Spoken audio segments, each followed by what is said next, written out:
ফেসবুকে নতুন টেক্সটের মধ্যে ইস্যু চলে আসছে, এটা কি আপনার হচ্ছে? আপনার হয়ে থাকলে সম্পূর্ণটা ভিডিও দেখবেন, স্টেপ বাই স্টেপ আজকে দেখাবো। তাহলে ভিডিওটা শুরু করা যাক।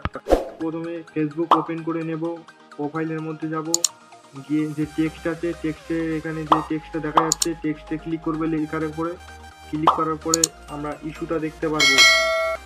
এই যে আমরা স্ক্রিনে দেখতে পাচ্ছি ইস্যুটা, এইটা কিন্তু এই আপডেটে দিয়েছে, জাস্ট প্রত্যেকের দিয়েছে, সবাই একটু চেক করে নেবেন। আপনাদের প্রত্যেকটা টেক্সটের মধ্যে এই ধরনের সমস্যা আছে। পরবর্তী টেক্সটের মধ্যে যাব, এখানে ক্লিক করতে হবে। ক্লিক করার পরে এই যে দেখেন নেক্সট যে টেক্সটটা আছে টেক্সটের মধ্যে ইস্যু দিয়েছে। যে কটা আপনাদের প্রোফাইলে ইস্যু থাকবে প্রত্যেকটা ইস্যুর মধ্যে ইস্যু চলে আসবে টেক্সটের মধ্যে। এটা সমাধান করব। এই যে থ্রি ডট আছে, থ্রি ডটের উপরে ক্লিক করব, এডিট পোস্ট আছে, এডিট পোস্টের উপরে হাত দেবো। এখানে ছবি আছে, একটা ছবি নিলে কিন্তু এই ইস্যুটা কিন্তু চলে যাবে। এই যে আমি গ্যালারি থেকে একটা ছবি নিয়ে নিলাম, দিয়ে এই সেভ আছে, সেভে ক্লিক করতে হবে। সেভে ক্লিক করার পরে আবার নেক্সট যেটা আমি আছি এডিট করব যে টেক্সটটা, সেটা নিচে নিয়ে আমি ক্লিক করলাম, একটা ছবি নিলাম গ্যালারি থেকে ছবি নেওয়ার পরে ওটা আমি আপলোড করে দেব। আপনি যে শুভ দুপুর পোস্ট করেন ওটা পিকচার অ্যাপে গিয়ে শুভ দুপুর পোস্ট করে আপলোড করে দেবেন।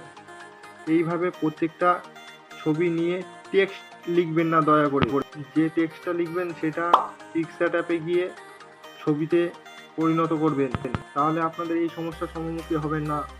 অবশ্যই দেখতে থাকেন স্টেপ বাই স্টেপ। যে দেখতে পাচ্ছেন আমার ছবি আপলোড হয়ে গেছে, এবারে আমরা দেখব। ছবির আপলোড হয়ে যাওয়ার পরে 5 মিনিট আমরা অপেক্ষা করে নেওয়ার পরে আবার নতুন ফেসবুকে ঢুকলাম।